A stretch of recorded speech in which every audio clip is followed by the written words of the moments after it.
আসসালামু আলাইকুম, my channel Bangladeshi মমতিশা। তো আপনারা সবাই কেমন আছেন? আলহামদুলিল্লাহ আমরা সবাই ভালো আছি। তো এখন প্রায় 12টার মতো বাজে। তো আমি আসছি রান্নাঘরে। নানু হলো আজকে রান্না করতেছে, যদিও নানু রান্না করতেছে কিন্তু ডিরেকশনটা আমি দিতেছি, ঠিক না নানু? হ্যাঁ। তো ডিরেকশনটা আমি দিতেছি। এর মধ্যে আমি আপনাদের বলি, ঘটনা হয়েছে নানু হলো আমার হাতে রান্না পছন্দ করে, আর নানুদের বাড়ি হলো টাঙ্গাইল। তো নানুরা কিন্তু এভাবে রান্না করে না। এভাবে করো তোমরা? না, নানুরা এভাবে রান্না করে না। তো সেজন্য নানু আমার আমি কি কি রান্না করতেছি সেটা রেসিপি নিতেছে। তা আমি বললাম যে তাহলে তুমি নিজের হাতে রান্না করো, আমি জাস্ট বলে বলে দেই কিভাবে কি করতে হবে। তো এখন যেটা রান্না হচ্ছে সেটা হলো পেঁয়াজের ফুলকি বলতে পেঁয়াজের হাই। তো পেঁয়াজের হাইটা আমি পেঁয়াজ আর হলো মরিচ, কাঁচামরিচ আর পেঁয়াজটা আগে একটু হালকা টাইলা নিছি, তারপরে আমি ডিম দিয়ে দিলাম এই ডিমের মধ্যে, আর একটু লবণ দিয়ে দিলাম। এটার মধ্যে আমি পেঁয়াজের ফুলকিটা দিয়ে দিব। আমি দিব না, নানু দিব, যেহেতু নানুকে দেখায় দেওয়া হচ্ছে। তো নানুদের অঞ্চল আবার অন্য টাইপের করে রান্না করে। এভাবে রান্না করো না তো? নানুরা এভাবে রান্না করে না। তো আর নানুকে আপনারা আবার ভাইবেন না যে নানুর হাতে রান্না মজা না। নানু কিন্তু খুবই সুন্দর করে রান্না করে। সে আজ থেকে 20 বছর হয়ে গেছে সে রান্না করে না। 20 বছর হয়েছে না? হ্যাঁ, 20 বছরই তো। 20 বছর হয়ে গেছে নানু রান্না করে না, চুলার পাড়ে যায় না, তার ছেলের বউরাই রান্না করে। আর যাই হোক, আমি আমার হাতের রান্না যেহেতু তার ভালো লাগে, তাই তাকে শিখাই দিলাম বাসায় গিয়ে এভাবে রান্না করবে। তাই তো ভাজিটা এভাবে করবেন আপনারাও, ইনশাল্লাহ ভালো লাগবে। তবে ভাজিটা একদম শুকাই ফেলবেন, টেস্ট হবে। তো আমাদের পেঁয়াজের ফুলকিটা ভাজি হয়ে গেছে। এখন রান্না করব হলো ইলিশ মাছ। তো ইলিশ মাছটা কীভাবে রান্না করতেছি এটাও আমার রেসিপি। এটা আমার রেসিপি না? এটা কি তোমার রেসিপি? এটা নানুর রেসিপি না, এটা আমার রেসিপি। নানু হলো আপনার মটরশুঁটকি দিয়ে, সিমের বিচি দিয়ে হলো ইলিশ মাছ ফুলকপি দিয়ে রান্না করাটা জানতে চাইছে। তো সেজন্য আমি এটা দেখাই দিতেছি। তবে নানু রান্না করতেছে, আমি হলো জাস্ট একটু ডিরেকশন দিচ্ছি। এই তো রান্নাটা হইলো, আপনারা দেখেন নানু কিভাবে মশলা দিচ্ছে। তো রান্নাটা দেখেন, আর হলো আপনাদের কেমন লাগলো অবশ্যই জানাবেন। আর যারা এখন আমার চ্যানেলে নতুন অবশ্যই সাবস্ক্রাইব করবেন, সাথে থাকা ছোট্ট বেল আইকন ক্লিক করে দিবেন, যাতে করে আমাদের নানি নাতিনদের দেখতে পান, শুনতে পান। যদিও নানি কথা বলে না। নানিকে বোবা তুমি? বোবা না, আমি দেখতেছি। আচ্ছা, সে দেখতেছে। তো যাই হোক, তো আমার নানু কিন্তু খুবই ভালো মানুষ। আপনারা হয়তো বা আমার নানু বলে না, আমার নানু আসলে অনেক ভালো। কি বলবো, আমার নানুর আজকে কত বছর হয়েছে আমার নানা মারা গেছে। তো আমার নানু আজ পর্যন্ত সে কখনো একা কোথাও যায়নি, আর সে অন্যরকম। যাই হোক, সেটা যেমনই হোক, তবে আমার নানুর জন্য আপনারা দোয়া রাখবেন। আর আসলে আমি ওরকম বুঝাই বলতে পারি না কে কেমন মানুষ। তো সবাই ভালো, তারপর কিছু মানুষের প্রতি কিছু এক একজনের এক একটা এক্সট্রা কিছু গুণ থাকে। যেমন আমার নানুর আমার সবই ভালো লাগে। সে খুবই ভালো ব্যক্তি এবং ভালো সব। কোনো সময় তার কাছে কোনো খারাপ সাজেশন নেই, সব ভালো সাজেশন। তো আমার সবচেয়ে ভাঙা পাতিলটা আমার নানু উঠাই নিছে পানি দেওয়ার লিগে। আমার মান সম্মান খায়া নেই এমনি আমারই কয়, আমার হান্ডি পাতিলের যেই মান সম্মান নাই আমার হান্ডি পাতিলের। মানুষ খালি কমেন্ট করে হান্ডি পাতিল নিয়ে। তো আমাদের মশলা কষানো শেষ, তারপরে গিয়ে দিয়ে দিছে আপনার সিমের বিচিটা। তো কীভাবে রান্না করলো, মশলা তো কী কী দিল সেটা তো দেখতেই পাইলেন। আর মশলার সাথে পরিচয় করার কিছু নাই যদিও। তো এই রসুনটা দেওয়ার কারণ হলো তরকারিটা ঘেরান হবে। সিমের বিচি মানে মটর সিমটা যদি আপনি রান্না করেন তো মশলা টশলা কষানোর পর এইভাবে একটু রসুন কুচে দিয়ে দিবেন, ইনশাল্লাহ অনেক ভালো লাগে আর ফ্লেভারটাও খুব সুন্দর আসে।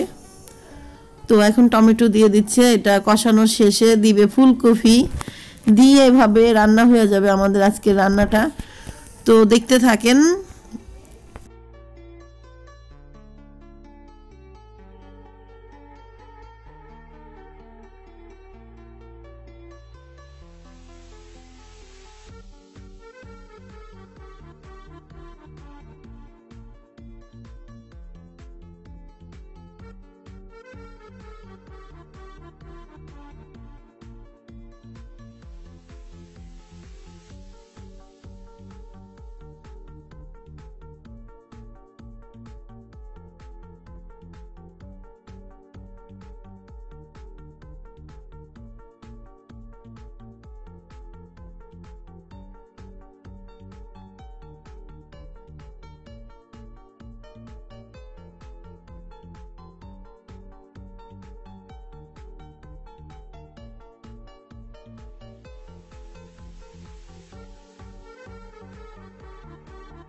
তো তরকারিতে পানি দেওয়া হয়ে গেছে, এখন তরকারিটা বলক আসলেই, যখন বলকাবে তখন মাছটা দিয়ে দিব, তরকারি হয়ে যাবে।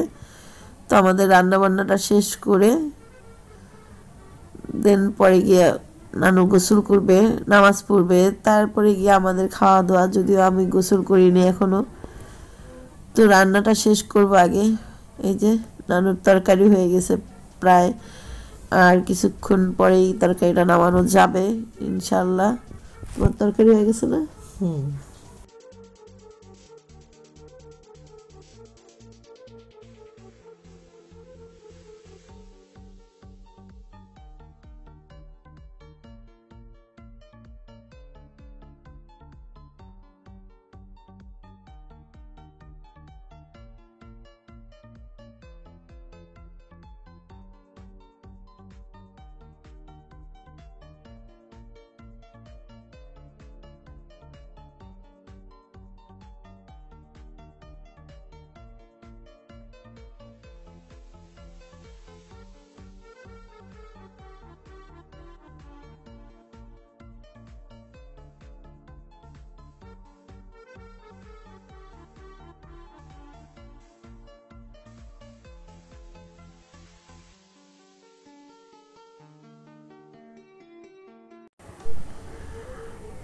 তো রান্না বান্না শেষ, এখন হলো আমি হলো যে একটু জুস বানাবো, যদিও তো এই জন্য ব্লেন্ডারের জগটা ধুয়ে রাখলাম, হান্ডি পাতিলগুলো ধুয়ে নিলাম।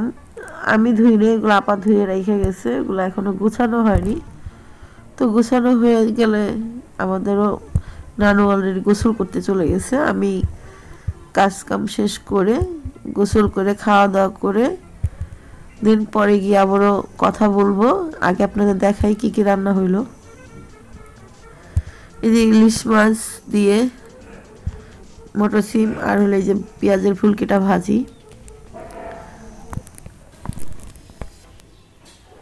তো আমি হলো আপনার স্ট্রবেরি জুস করব, যে স্ট্রবেরি জুসটা অনেকেই বানাইতে পারে, তারপরে গিয়ে আমি কিভাবে বানাইতেছি সেভাবে দেখবেন আর সেভাবে ট্রাই করবেন বাসায়, ইনশাল্লাহ অনেক টেস্ট হবে এবং অনেক ইয়াম্মি হবে। তবে পুরো আমি জাস্ট আপনাদের সাথে শেয়ার করতেছি, যদিও অনেকেই পারে জুস না পারা মানে পারে না, এমন খুব কম লোক আছে। তো আমি আমারটা শেয়ার করতেছি। তো আমি এখানে নিয়ে নিছি, এখানে কত এক পার বেশি আছে স্ট্রবেরি, এক পার থেকে এক পা বলতে এক পার আরেকটা নাম কি নানু? এক পার আরেকটা নাম কি? আধা কেজি না, আধা কেজির কম। পোয়া লিটার। পোয়া লিটার? হ্যাঁ। যাই হোক, আমি পোয়া লিটার নিয়ে নিছি। তো আমি অবশ্য জানি না, যাই হোক। তো এগুলা এভাবে আমি পিস পিস করে কেটে নিতেছি যাতে একদম ফিনিশ হয়ে যায় ব্লেন্ডারে। তো দেখতে থাকেন কিভাবে বানাই জুসটা।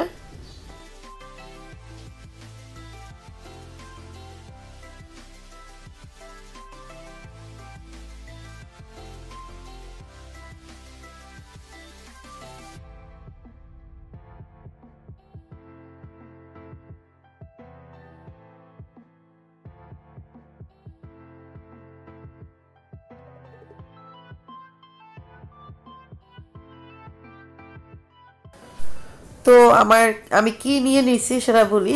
চিনি নিয়ে নিছি, আর এটা আইসক্রিম, আপনার ভ্যানিলার আইসক্রিম নিয়ে নিছি।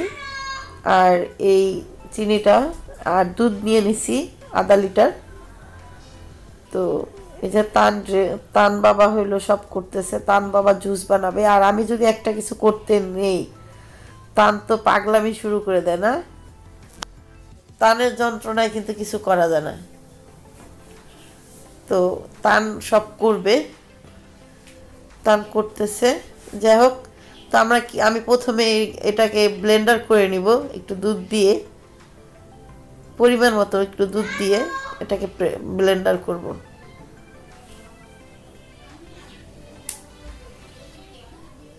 আমার মুখ করিস না, তোর এক কথা কয়ে না। তো ওই যে এটা এটা হলো করতেছি একদম এইভাবে ব্লেন্ডার করবেন যাতে কোনো রকমের কোনো ফিনিশিং, একদম ফিনিশ হয়ে যায়, কোনো রকমের কোনো ছিলকা না থাকে। আমি জানি আপনারা আমার থেকে ভালো পারেন যদিও। তো আমি এখন দিয়ে দিচ্ছি আইসক্রিমটা, এই আইসক্রিমটা দিয়েও ব্লেন্ডার করে নিব।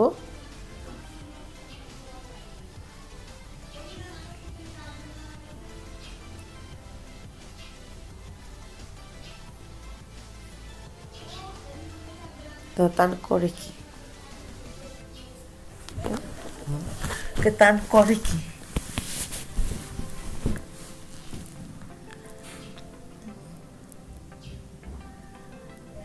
যে চিনি দিয়ে দিচ্ছি এখন।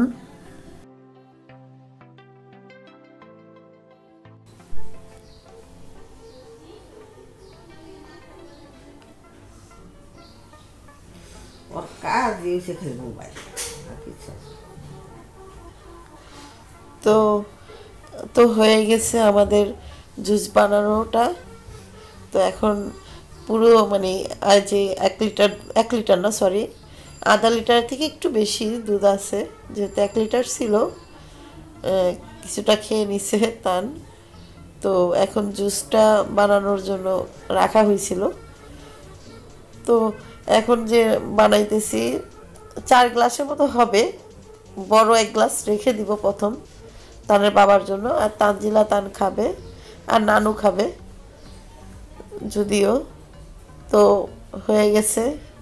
আমি যেভাবে জুসটা বানাইলাম এভাবে অবশ্যই বানাবেন, আশা করি অনেক ভালো লাগবে, টেস্ট হবে। তো আমি পরিবেশন করতেছি দুধটা, মানে জুসটাকে। এই জুসটার কালার খুব সুন্দর হয়েছে কিন্তু।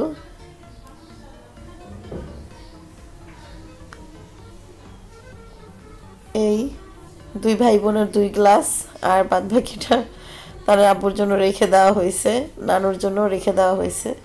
তো কেমন লাগলো? এই তো এখন হইলো মেহেদি পরার জন্য কি যেন দিতেছি, চুনা চুনা মাটি, যাই হোক, এটা হলো পেস্ট দিয়ে চুনা দিয়ে দিচ্ছি। নখটা একটু পরিষ্কার করে নিচ্ছি, এই নখটা অনেক ময়লা হয়ে গেছে।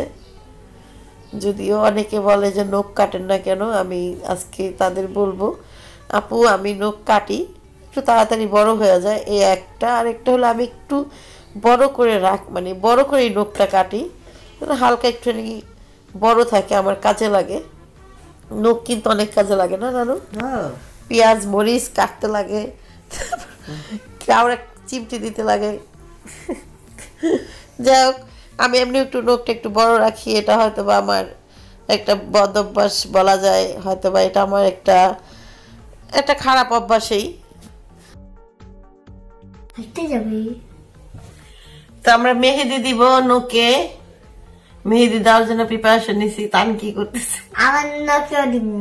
আচ্ছা, তানও নখে দিবে। ছেলেরা নাকি মেহেদি দেয় না আব্বু? তুমি নখে দিও না, খারাপ দেখে।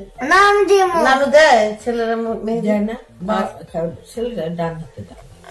দেওয়া লাগে। আচ্ছা, দিয়ে দিতেছি। এই ডান তো আমরা মেহেদি দেওয়ার আগে কি কি প্রিপারেশন নিলাম সেটা দেখতেই পাইলেন। এটা নতুন পদ্ধতি। নানি কইছে চুনা দিয়ে আর কি রাজন দিতে হয়? টুথপেস্ট। না, টুথপেস্ট গুড়া গুড়া সাবানের গুড়া।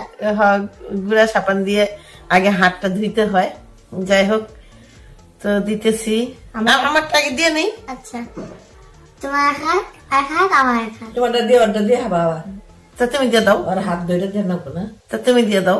দাও না দাদি, মা বলো মা। এর থেকে দিম কি ভাই?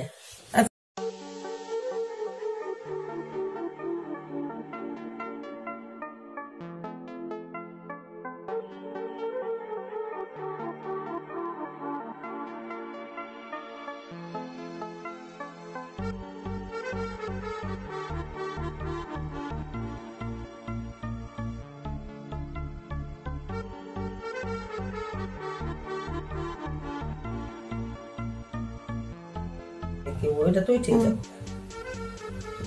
সামনে ঠিক যাও, লোকের ঠিক থাক। তার কি যেন গানটা? আমি ফেমাস হইতে চাই, আমি ফেমাস হইতে চাই। ফেমাস হইতে হইলে কি কি করতে হয়?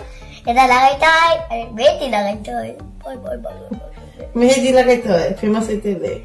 সব লাগাইতে হয়।